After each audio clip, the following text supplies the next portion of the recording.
Saudações, queridos e queridas! Está no ar mais um Hinomaru especial Nadeshiko Japan, com tudo sobre as nossas queridas meninas na Copa do Mundo Feminina. Como sempre, vocês serão a companhia de Elias Fallers na apresentação, comentários de duas lendas mitosas, maravilhosas, lindosas, Mr. Thiago Henrique Cruz é Mr. Thiago Bom Tempo. Mr. Bom Tempo, tudo bem com você, meu queridinho? Tudo bem, olá a todos que estão ouvindo o Hinomaru. Pois é, né? Agora com um pouco mais de cabeça fria, né? Depois daquela tristeza que foi a eliminação das Nadeshiko nas quartas de final, agora acho que dá pra comentar com um pouco mais de calma, né? Uhum. Maravilha, Mr. Thiago Cruz, tudo bem com você, meu queridinho? Salve, salve Elias, bom dia, boa tarde a todos os nossos queridos ouvintes, boa noite, Thiago Bom Tempo, mais uma vez aqui com a gente. E olha, o que o Bom Tempo falou é muito verdade, viu, cara? A gente tinha muito. É muito normal, às vezes, o Hinomaru, a gente tentar fazer os programas logo na sequência. Lembra que na Copa do Mundo o masculino foi assim, né? E às vezes esses podcasts na sequência, eles são meio que mais torcedor de qualquer outra coisa, né? Então, às vezes passar uns dias faz bem, viu? Sinceramente, eu fiquei pensando durante todo o jogo feminino, que tava até cotado pra gente gravar no mesmo dia, acabou dando certo, vários problemas. Eu tive uma semana complicadíssima da passada para esse, tanto que a gente não teve um Hinomaru sobre a vitória do Japão nas oitavas. Vamos fazer apenas agora sobre os dois jogos, mas a grande verdade é que agora a gente consegue talvez falar um pouco melhor sobre isso, né? Porque o que a gente viu dentro desse jogo entre Japão e Suécia, que deu a eliminação da Nadeshiko Japan, foi realmente um drama, como, né, o Bom Tempo escreveu no seu blog, e foi muito triste por vários aspectos, né? Então, com certeza, a gente vai poder destrinchar um pouquinho melhor, né, o que foi esses dois jogos e talvez fazer um acatado, né, no geral dessa Copa do Mundo, né, o que a gente achou, como que foi, né, o que a gente pode esperar, né, para um futuro, que eu acho que é o mais importante agora, né, e eu já vejo algumas pessoas comentando sobre, e agora, né, qual que é o futuro dessa seleção da Japão? Será que foi realmente tão ruim? Será que tem muita coisa boa para a gente poder tá lembrando, ainda utilizando nos próximos jogos? Então, realmente, sobre esse ciclo que se finaliza e o novo que se inicia, eu acho que são os pontos mais legais do Hinomaru dessa semana. Maravilha, Mr. Thiago Henrique Cruz. Pois é, galerinha, não deu, né? Após uma vitória épica diante da Noruega, mais um país escandinavo eliminou o Japão, né? Vitória de 2-1 da Suécia sofrida. Foi no drama, aconteceu de tudo na partida, né? Bom Tempo, mas infelizmente não deu. E, pelo jeito, a nossa previsão deu certo, né? A gente fala, infelizmente deu certo, né? Havíamos comentado que as Nadeshiko iam chegar até as quartas de final, né? Tinham poder para isso. Se passasse disso, já era uma glória master, né? Mas, infelizmente, pararam nas suecas. Pois é, né? Antes do campeonato, né, a gente fez a prévia aqui, a gente imaginava o Japão chegando até as quartas de final e achava que seria bem difícil avançar. Então, por que ficou essa frustração tão grande, né? Foi justamente por causa do futebol que elas jogaram. Jogaram um futebol muito bonito, muita gente falando que o time que jogou melhor na primeira fase, e até concordo com isso, não cheguei a assistir tantos jogos assim para poder afirmar isso, mas pelo que eu vi, realmente era, assim, das principais seleções que estava jogando melhor mesmo, até porque várias favoritas e candidatas ao título decepcionaram, né, nessa Copa, né? Mas, assim, ficou uma marca, assim, dessa seleção. O futebol que o Japão jogou nessa Copa, que foi muito acima do que a gente esperava, né? A gente imaginava o time chegando às quartas de final, mas passando como segundo lugar no grupo, né? Contra a Zâmbia, a gente conseguiu o resultado esperado, ganhou, até foi melhor que o esperado, ganhou de goleada. Contra a Costa Rica também ganhou sem muita dificuldade. Contra a Espanha foi aquele jogo totalmente inesperado, né? A gente não imaginava que ia ser uma vitória de goleada contra uma candidata ao título, um time que, teoricamente, no papel, né, é mais forte que o Japão, mas vale fazer a ressalva, né, que era um jogo que não era um jogo assim pra valer, porque as duas seleções já estavam classificadas, mas mesmo assim, né, a Espanha jogou com todas as titulares, nem poupou jogadoras.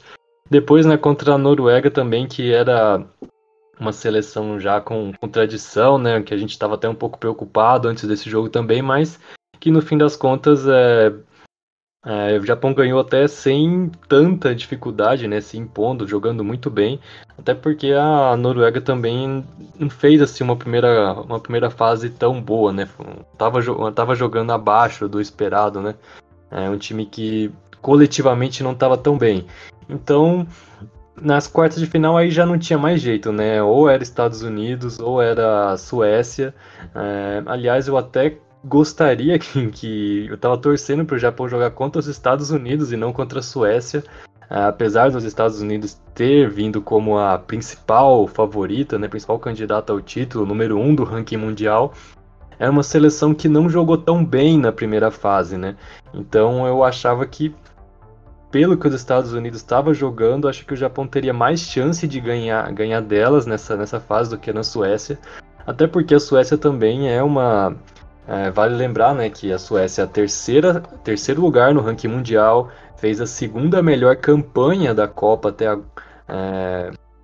a fase de quartas de final, né? O Japão teve a melhor campanha, né? Ganhou todos os jogos, né? Número de gols marcados e tal. Foi a melhor campanha, mas a Suécia foi a segunda, né? E a Suécia vinha de um jogo dramático, né? Que elas eliminaram os Estados Unidos nos pênaltis. E também, muita gente talvez não estava lembrando, né? Mas é bom lembrar para todo mundo que a Suécia foi o time que já tinha eliminado o Japão nas Olimpíadas de Tóquio, né? 2 anos atrás, o Japão foi eliminado nas quartas de final para essa mesma seleção da Suécia. Mas assim, comparando com de 2 anos para cá, a gente viu uma evolução muito grande dessa seleção japonesa, porque nas Olimpíadas de Tóquio, o Japão perdeu da Suécia e a Suécia foi muito superior naquele jogo, muito superior. Agora, em 2 anos, a diferença já diminuiu demais. Foi um jogo assim. Claro que a Suécia foi. Acho que nem cabe muito discutir, né, quem foi melhor, quem mereceu mais. Acho que claramente a Suécia mostrou que é mais time ainda nesse jogo, né? Mas assim, foi um jogo decidido no detalhe, né?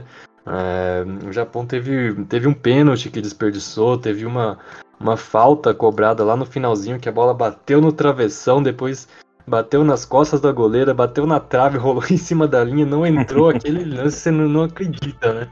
Enfim, foi um detalhe mesmo que decidiu o jogo. Então eu acho que até por isso, né, ficou essa sensação de frustração tão grande, né? Muita gente até que estava colocando o Japão como favorito nesse jogo, né? Até casa de aposta tava dando vantagem pro Japão nesse jogo. Eu fiquei, como assim? Eu não tava concordando muito com isso, né? Aí nesse jogo e ficou bem claro, né? Mas, assim, uma derrota para uma das melhores seleções do mundo, não tinha muito que fazer nesse caso, né? Uma seleção mais forte mesmo. Mas assim, pelo que o Japão vinha jogando, acho que ficou assim depois, né, de passar daquela frustração, né, a gente via as jogadoras muito frustradas, muitas jogadoras chorando, né, depois da eliminação, porque elas viram que dava para ganhar, né, dava para ter passado, né. Mas assim, no geral, acho que ficou uma sensação positiva de que o melhor ainda tá para vir, né, Tiagão? O que você acha? Olha, eu concordo com você nesse, vários aspectos, Bom Tempo, sobre a questão desse último jogo. A sensação de frustração, talvez é o que me lembro melhor, é de talvez, não só pelo primeiro tempo, que foi muito ruim, né? Claro, o jogo contra a Noruega, a gente pode até falar, exaltar, até a gente falar sobre o jogo da eliminação contra a Suécia, eu posso dizer que eu esperava que o Japão teria mais dificuldades contra a Noruega, né? E essas dificuldades não aconteceram, talvez até pelo gol contra, né, que teve logo no começo do jogo e tudo mais. Então isso facilitou muito o caminho do Japão, né, começar atrás com o placar na frente, acaba tomando um empate, mas o jogo controlado. E esse controle do jogo contra a Noruega foi que, quando esse controle não existiu contra a Suécia, me gerou talvez essa sensação ruim, né, porque em nenhum momento nesse jogo o Japão teve controle do jogo, né? E olha que a qualidade dos passes da jogadora japonesa são muito bons, né? passe de primeira, né, segurar a bola, fazer o pivô, sabe? As minhas meninas estão jogando realmente muita bola, e isso não é nenhum tipo de demagogia da minha parte falando. Sou bem sincero nesse aspecto. E essa falta de controle que a Suécia não deixou o Japão ter, talvez foi o que me deixou mais frustrado. O primeiro tempo foi muito ruim, talvez o primeiro tempo deveria ter acabado até em 2-0, né, porque a Suécia teve uma bola ali que bate na trave, né, depois já de ter aberto o placar, e se entrasse aquela bola com 2-0 seria muito ruim. E aí quando o Japão volta pro segundo tempo, eu falo, beleza, tá 1-0, né, tivemos um pouquinho de sorte ali, vamos tentar arrumar um pouquinho a casinha e vamos tentar empatar o jogo, né, e aí tem o pênalti, né, tá aí, tem o placar avançando para 2-0 aos 51 minutos e do segundo tempo, então aí se complicou ainda mais. E o pênalti perdido, né, da UE, que foi um negócio muito triste também, né, a finalização fortíssima, a bola bateu na trave, depois teve, né, a falta da Oba, se não me engano, que também bate no travessão, e como o Monteiro falou, bate no travessão, bate na goleira, arrisca, corre na linha, né, e a bola não entra. Então assim, foi uma sucessão de coisas que não deu certo, né, e eu sei que muito disso vai acabar entrando na conta do treinador, né, algumas opções que ele teve durante a competição e tudo mais, algumas metodologias que não funcionaram, né, mas ainda depois teve o gol da Reage no finalzinho ali, naquele bate-rebate, a bola acabou entrando, o Japão tentou ir numa pressãozinha final, mas infelizmente o jogo já estava perdido já, né, a Suécia manteve uma qualidade em manter o Japão aonde eles queriam na maior parte do jogo, que para mim foi impressionante. Então, essa seleção da Suécia, que agora luta pelo que eu vi, né, a Suécia já chegou na semifinal da competição várias vezes e nunca passou para a final, né, então, quem sabe agora consiga esse fato inédito que é chegar na final, uma seleção extremamente forte, que eu já sabia que era forte mesmo, e me surpreendeu também nesse quesito. Mas para mim, apesar de tudo que a gente viu de Japão feminino nessa Copa do Mundo foi muito positivo, né? Foi muito bacana e me dá esperanças que para uma próxima Olimpíada, né, ou para uma próxima Copa do Mundo, para uma próxima Copa da Ásia feminina, o Japão ele tem assim condições de impor, né, o peso que essa camisa do Japão tem no futebol feminino, que não seria nada de se estranhar também não. E deixa eu fazer uma pergunta pro Bom Tempo, né? Apesar do resultado satisfatório, você acha que faltou alguma coisa? Tá bom? Faltou aí o Abut mesmo em má fase ali, para ver se dava um jeito de consertar a parte ofensiva. Tá bom para você? Tá satisfeito? Me conta. Se você tem alguma frustração aí também no caminho. Olha, contra a convocação não tenho nenhuma crítica a fazer. No início eu fiquei bem surpreso mesmo com a ausência da Iwabuchi, mas vendo a forma como o time jogou, né, a forma como os jogadores de ataque se comportaram durante a Copa do Mundo, então eu dou esse voto de confiança pro Ikeda, acho que ele fez as escolhas certas. Talvez eu daria até para cornetar um pouco ali a convocação da Tiba, né, que foi convocada quase mas jogou muito pouco, né, não deu nem para mostrar muito bem o potencial dela. Quanto ao jogo em si, né, eu vi algumas críticas até meio pesadas, né, ao Ikeda, e umas críticas assim que eu acho que é mais assim de pessoas que conhecem muito superficialmente o time, ou que só viu o Japão jogar nessa Copa. Por exemplo, eu vi muita gente falando, por que o Japão não jogou desde o início igual jogou nos minutos finais? Como se fosse fácil, né? É como se desse fazer isso. Então, né? Então, o que acontece quando você enfrenta um time mais forte é que normalmente você não consegue jogar o seu futebol, né? Então, a Suécia entrou pressionando muito o Japão. A gente viu que os japoneses mal conseguiam ficar com a bola, mal conseguiam levar a bola para o campo de ataque de tanta pressão que esse time da Suécia estava fazendo. E por fazer tanta pressão assim no primeiro tempo, elas cansaram no final, né? Então, uns 20 minutos finais lá, as suecas dava pra ver que elas estavam bem cansadas. E foi só aí que o Japão conseguiu jogar. Conseguiu jogar por quê? Porque elas cansaram.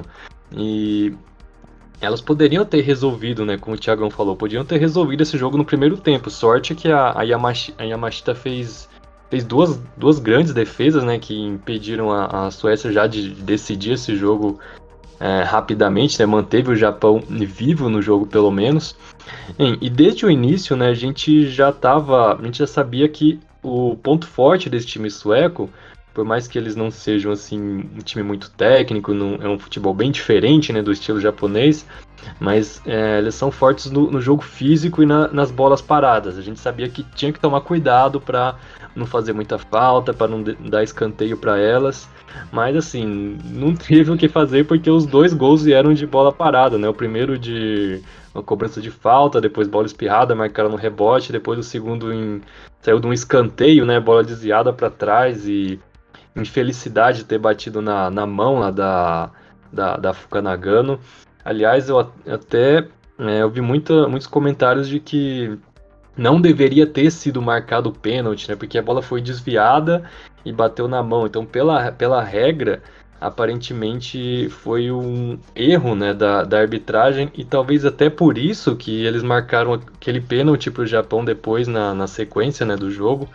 Que eu vi também muita gente achando que, até torcedor do Japão mesmo, achando que não foi pênalti o lance lá da Wake, né? Eu até vendo o replay algumas vezes lá, deu a impressão mesmo que ela mais caiu do que foi derrubada naquele lance.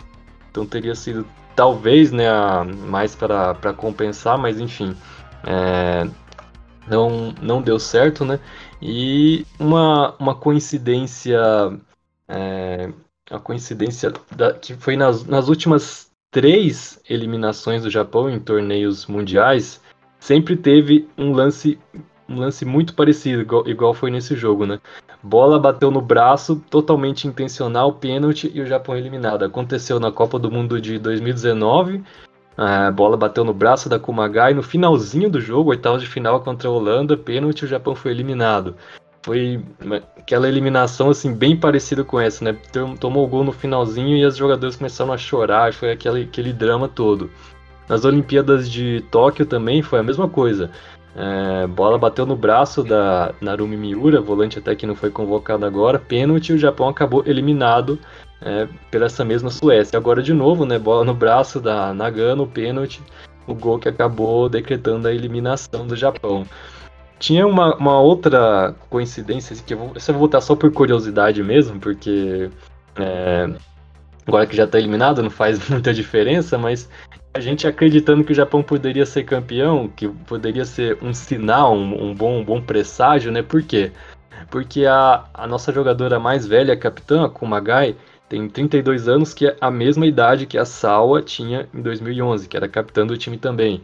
A Hasegawa, que é a principal jogadora do meio campo, a principal criadora de jogadas, tem 26 anos, que é a mesma idade da Aya Miyama, que era também, fazia a mesma função lá no meio campo, função parecida, né, criação de jogadas e tal. E o técnico Ikeda tem a mesma idade que o Norio Sasaki tinha em 2011, que era 53 anos. Enfim, fica essa curiosidade aí que vi um pessoal comentando.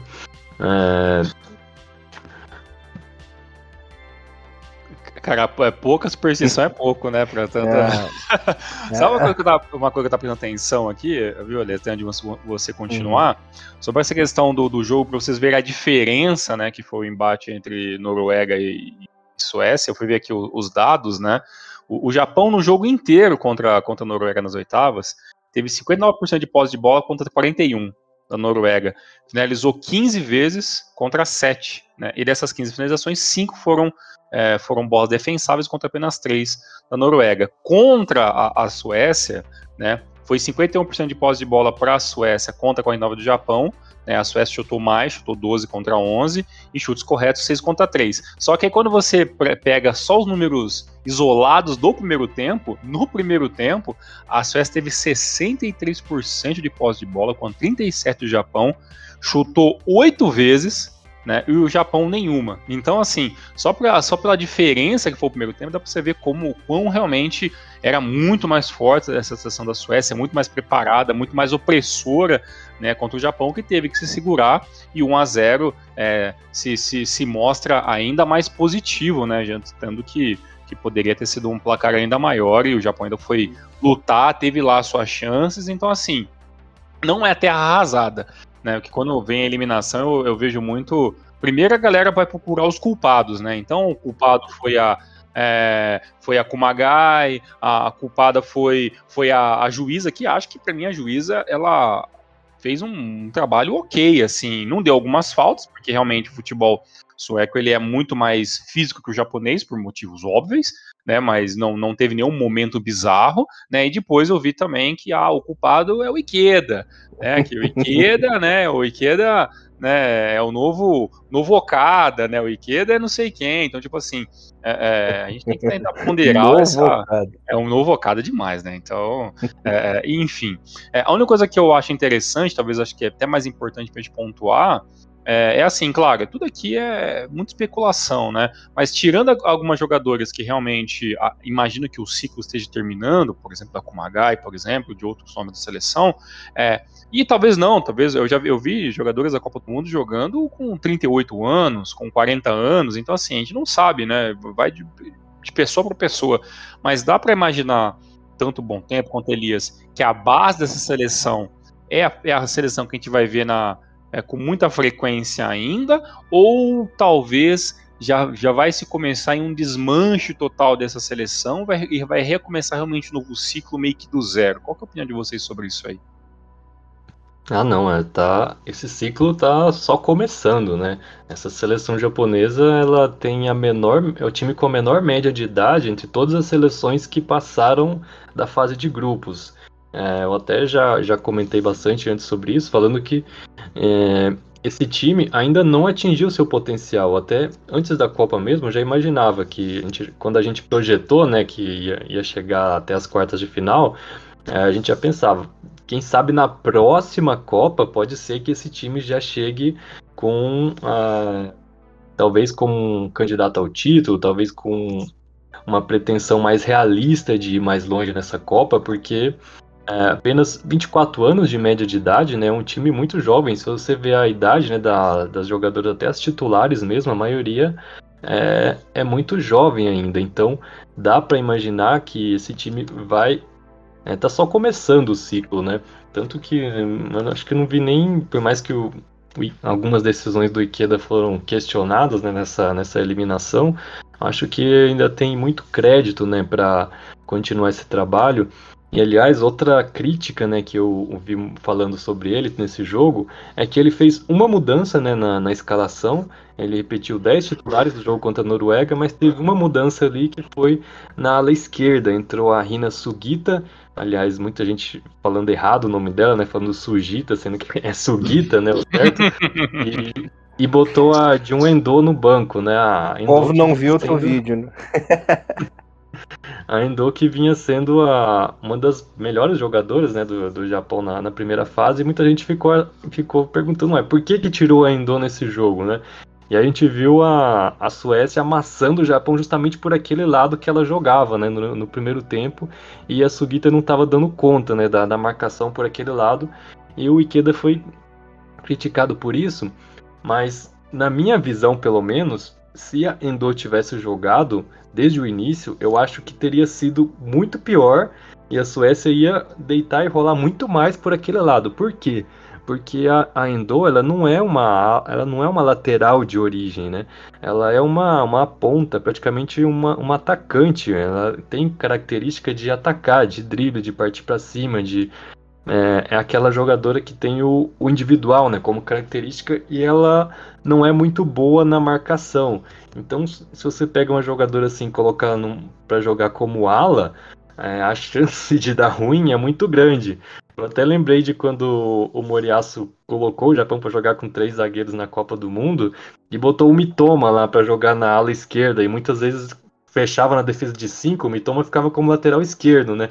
Eu ficava imaginando, se a Alemanha ou a Espanha resolver atacar por aquele lado, a gente tá ferrado, né? Mas por sorte, acho que eles nem conheciam direito, né? E não forçaram muito pra cima do Mitoma, e acabou que ele não teve problema na marcação. Mas a gente viu a Suécia atacando quase que sempre pelo mesmo lado, sempre pelo lado direito, né, deles, e pelo lado esquerdo da defesa do Japão.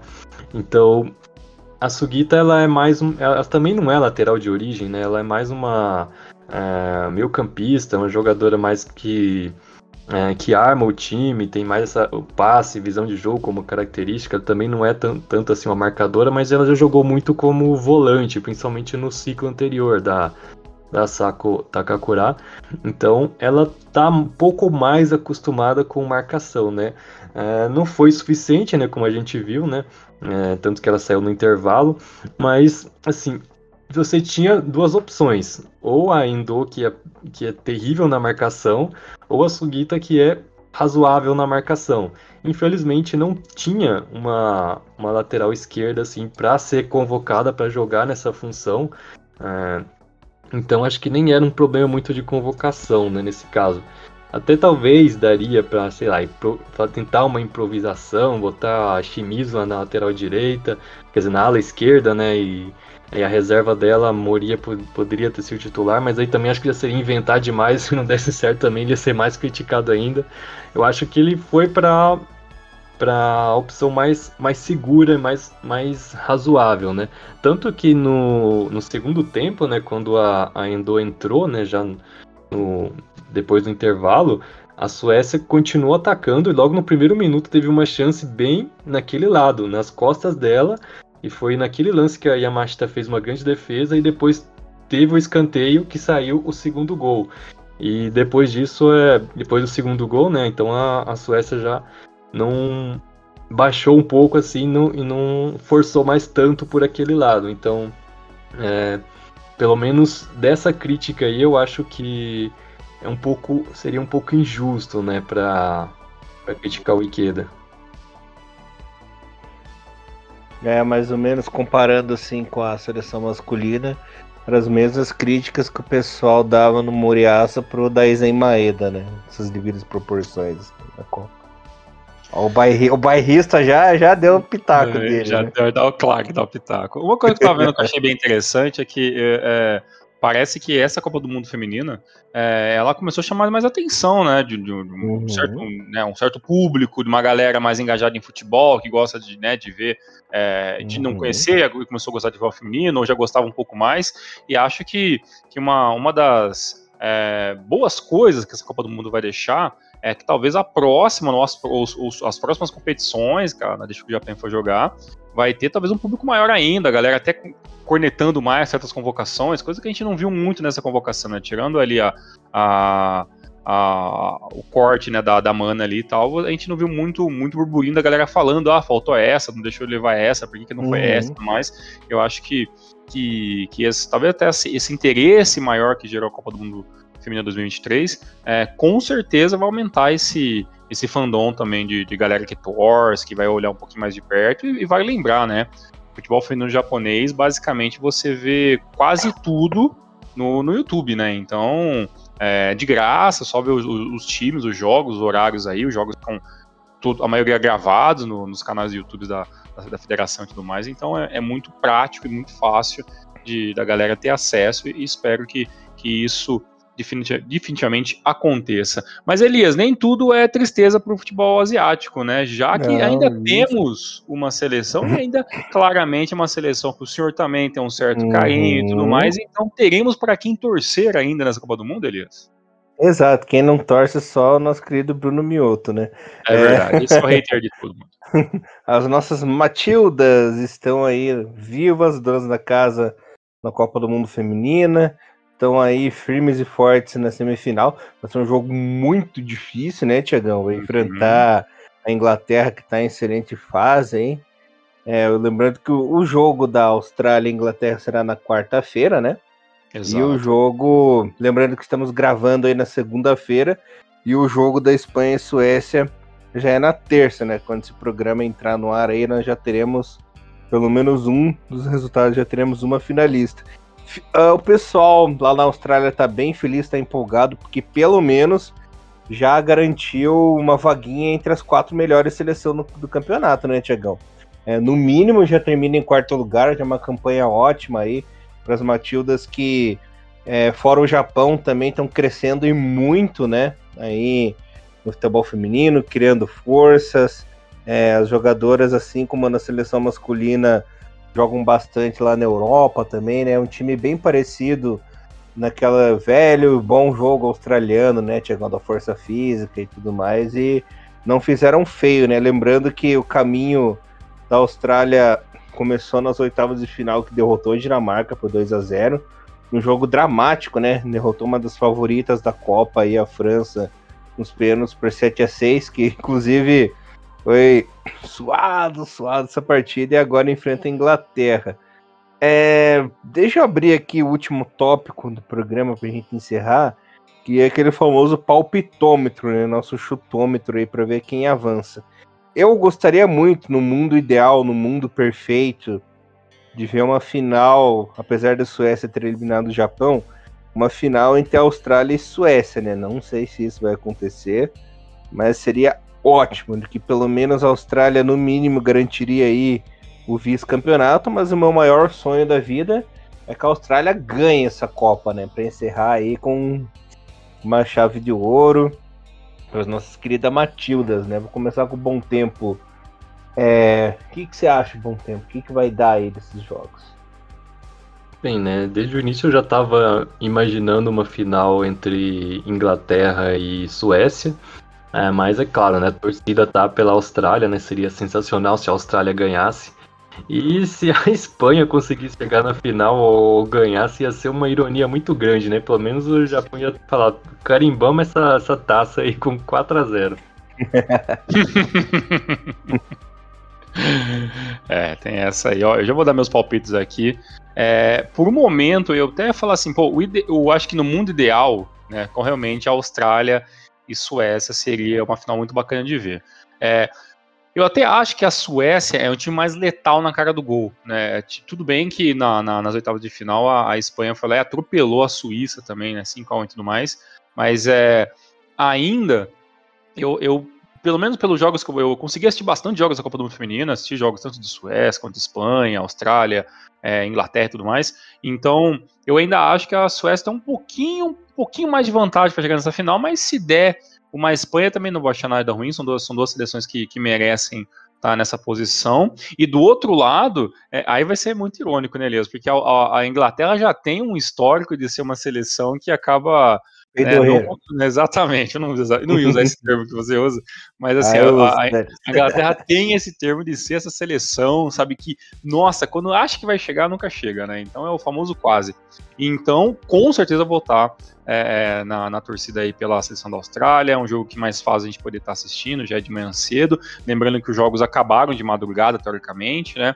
Vai ter aí o jogo 5 da manhã, que é basicamente quase de manhã cedo já, né, entre Espanha e Suécia, e na quarta-feira, dia 16, Austrália e Inglaterra se enfrentam às 7 da manhã, e a grande final é no dia 20, domingo, dia 20 de agosto, 7 da manhã, e a disputa pelo terceiro lugar é um dia antes, dia 19, às 5 horas da manhã. Então assim, pra mim, Suécia e Austrália, a Austrália nos pênaltis ganha esse campeonato, a gente sabe que vai ser difícil, mas quem sabe dá certo também. Você falou das peidadas da Inglaterra, a Inglaterra conseguiu diminuir um pouco aí a sua peidada nos últimos anos, que foi campeã europeia, né, e foi campeã da Supercopa, né, contra os Estados Unidos lá e tudo mais. Então, tudo bem que foi nos trancos e barrancos, aliás, não foi os Estados Unidos, foi contra o Brasil, né? Se eu não me engano. Aquele confronto. Né? Que foi pros pênaltis. Contra o Brasil. Contra o Brasil, é isso aí. Teve aquela disputa de pênalti que a Inglaterra tá ganhando. Quase peidou pro Brasil, que o Brasil empatou no finalzinho, né? Foi contra o Brasil. Acabou vencendo nos pênaltis, né? Já tem 2 títulos aí recentes. Mas espero que peide novamente. E quem sabe as coisas dêem certo. Da nossa parte, né, a nossa cobertura sobre o futebol feminino se encerra aqui. A gente gostou bastante de fazer essa primeira cobertura sobre a Copa do Mundo Feminina. Com certeza voltaremos num futuro próximo. E a gente já deixa claro, né, o nosso muito obrigado a todo mundo que participou, todo mundo que mandou mensagem, que diretamente ou indiretamente participou do Rio Maru durante essa cobertura. E a gente espera, sinceramente, que na próxima, que a gente tenha meninas falando sobre futebol feminino. Então a gente sabe bastante que acompanha o Rio Maru. Então que vocês aí procurem a gente nas redes sociais, Twitter, Facebook, e-mail e tudo mais, pra gente poder conversar. Seria muito legal aqui ter uma menina para falar sobre o futebol feminino, porque a gente gosta, o Bom Tempo é o especialista, mas eu e Elias tem que ficar só dando pitacos sem fundamento em alguns momentos. mas eu gostaria, assim, de, claro, dar muito espaço para quem gostaria também de falar sobre o futebol feminino, para ser até um espaço contínuo no Rio Maru, né, Elias? Por que não, né? Temos aí, claro. na Deixa o Japena várias vezes durante o ano, então já fica aberto aí o nosso convite, e também te agradece também a Rádio Mirai, que fez uma cobertura de todos os jogos da seleção feminina, né? Então a galera aí, o Cê Rodrigo, o Plínio e todo mundo que são responsáveis pelo trabalho da Rádio Mirai fez também, e também ao Bom Tempo, que claro, fez lá seus textos, que todo mundo pôde aprender um pouco mais no Globoesporte.com/futebol no Japão, e assim a gente encerra, mas a gente volta, com logo tem amistosos de seleção feminina, a gente vai estar sempre colocando um pouquinho de futebol feminino na nossa programação normal, e a gente volta nas próximas semanas, que agora a gente volta a J-League, o nosso trabalho normal, que também tem coisa pra caramba pra gente conversar. Elias, Bom Tempo, muito obrigado, nos vemos numa próxima. Fazendo aqui umas considerações finais, né?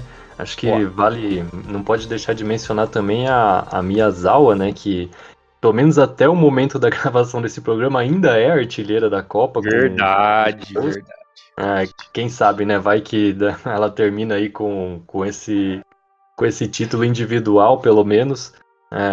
E a Miyazawa, que ela nunca foi assim uma protagonista, né, na seleção japonesa. Isso que foi mais incrível, né? Nunca foi uma jogadora de marcar muitos gols, mas fez assim a Copa da vida dela e o torneio da vida dela, e talvez, quem sabe, até ela não ganhe uma chance de jogar no exterior, né? Que ela joga até num time mediano, né, na liga japonesa, que é o Mainavi Sendai Ladies, né? O antigo Vegalta Sendai, agora é Mainavi. Eu vi até alguns boatos, né, de que ela poderia, né, se transferir para a Europa agora, e seria ótimo, né, para a carreira dela, uma jogadora jovem ainda. E também não posso deixar de falar também da Yui Hasegawa, né, a nossa craque japonesa. Fez uma boa Copa também, né, infelizmente não conseguiu ser aquela jogadora que decide, né, no momento mais difícil, né, eu acho que ela não tá assim naquele nível de competir para ser a melhor jogadora do mundo, mas ela é uma ótima jogadora. Gosto muito do futebol dela e acho que ainda tem muito a oferecer para a seleção. Vale lembrar também que o Japão terminou em 5º lugar na Copa, né? Não só chegou nas quartas de final, como foi a melhor seleção, né, das quartas de final. E falando um pouco do futuro também, né?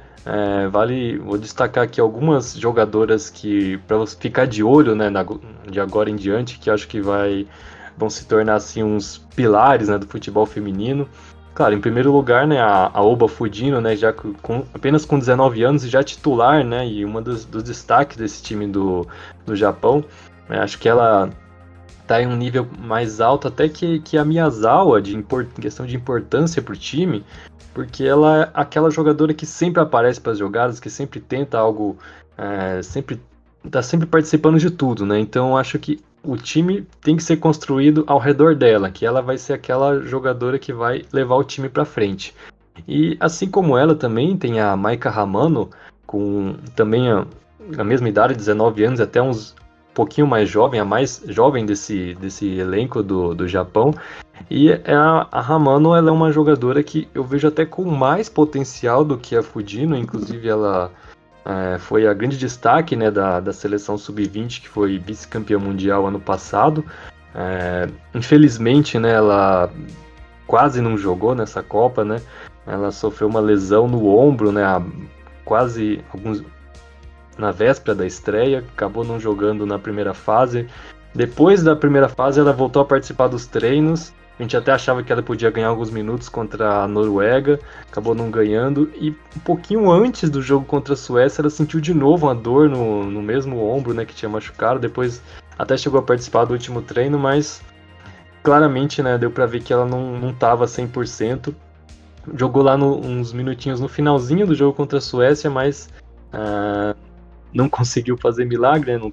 Não estava totalmente recuperada ainda, mas essa é a jogadora que a gente espera, né, que seja a próxima craque, né, a próxima estrela desse time, até fazendo aquela função ali que era da Iwabuchi no ataque. Acredito que a Hamano vai ser essa jogadora, né, até já está na Europa, né, foi contratada pelo Chelsea, está emprestada no Hammarby da Suécia, e tá, pelos relatos que eu vejo, já tá saindo muito bem lá. Então dá para esperar grandes coisas da Hamano. Outra jogadora também que tem muito promissora, né, a Rion Ishikawa, zagueira de 20 anos. A gente até fica meio um pouco preocupado, né, que a Kumagai já tá veterana, a gente não sabe mais quanto tempo que ela vai ficar na seleção. Mas deu para ver nessa Copa que a gente já tem boas substitutas, né, para ela pensando no futuro. E a Ishikawa é uma delas. Ela joga no Urawa Reds, foi até eleita para a seleção da temporada, né, para o Best Eleven da WE-League, na temporada que acabou agora. Então é uma zagueira muito promissora, né, tem um estilo de jogo assim parecido com a Kumagai. E acredito que tá em boas mãos, né? Até a Hana Takahashi, que foi outra surpresa também, uma zagueira que estava machucada e se recuperou bem a tempo da Copa, só foi titular contra a Espanha, né, no terceiro jogo, e depois jogou tão bem que continuou como titular nos outros jogos, fez uma boa Copa também.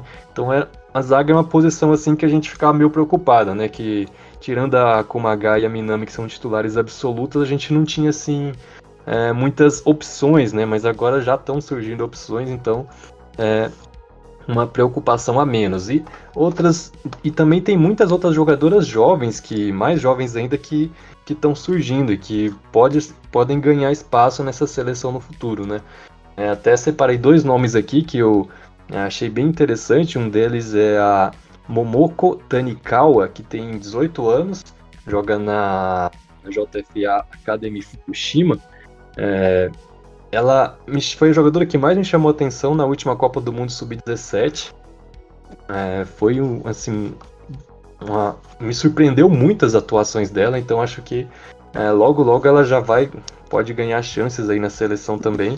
E outro nome também que tem se destacando na base é a Miharu Shinjo, de 16 anos, do Tokyo Verde, né, que recentemente o time de base do Tokyo Verde, que é chamado de Menina, foi campeão, né? Campeão japonês juvenil, e a Miharu Shinjo foi eleita a melhor jogadora do torneio, apenas com 16 anos, então é mais uma... Ela também estava, né, nesse último Mundial Sub-17, com apenas 15 anos, e foi titular no Mundial Sub-17, então é mais uma jogadora para ficar de olho aí no futuro, né? E falando em futuro, né, em setembro já tem amistoso, né, da Nadeshiko Japan, que vai ser contra a Argentina, dia 23 de setembro, lá em Kitakyushu. E também vai ter jogos asiáticos, né, em setembro, mas como esses jogos asiáticos estão marcados para a mesma data desse amistoso contra a Argentina, imagino que vai ser mais uma seleção B, e a gente vai ver a seleção principal de novo em forma competitiva agora no pré-olímpico, né, porque é bom lembrar, ano que vem já tem Olimpíadas de Paris, e em outubro já começa o pré-olímpico, e esse pré-olímpico pode até ser meio complicado para se classificar, porque a Ásia só tem 2 vagas, né, nas Olimpíadas, e na Ásia já tem Japão e já tem Austrália, né, além das 2 Coreias, da China, então costuma ser meio complicado, né, para se classificar para as Olimpíadas, tanto que em 2016 o Japão nem se classificou, né, e o regulamento desse pré-olímpico, pelo que eu vi, ele pode ser bem chatinho, porque vai ter 2 fases, né? A primeira fase são 3 grupos, né? Vai passar o campeão de cada grupo, mais um melhor segundo colocado. E aí vão se classificar 4 seleções e vai ser só jogos de ida e volta de mata-mata. Então, assim, vai ser, por exemplo, se o Japão passar em primeiro lugar no grupo, ele vai enfrentar outra seleção que ou foi primeiro ou foi segundo em um grupo, e tem essa possibilidade de jogar contra a Austrália. Imagina, o Japão pode jogar contra a Austrália e vai ser um mata-mata, jogo de ida e volta. E se não ganhar, não vai para as Olimpíadas. Pode ser contra a Austrália, pode ser contra a China, pode ser contra uma das Coreias, enfim. Tem essa possibilidade de pegar um adversário bem complicado aí num jogo valendo vaga nas Olimpíadas, mas vamos ficar de olho aí que em outubro já começa esse pré-olímpico valendo vaga nos Jogos de Paris. Maravilha, Mr. Thiago Montempo. Nem eu imaginava que ia ser tão complicado assim, fiquei surpreso, ainda mais com esse suposto cruzamento entre Japão e Austrália. Rapaz do céu. Queríamos acabar o programa com um bom astral e agora estamos todos preocupados. Obrigado, Bom Tempo. Valeu, Bom Tempo. Ai, meu Deus do céu. Bom, é isso aí, galerinha. Terminamos aí. Como é que é? Aquela zoeira lá.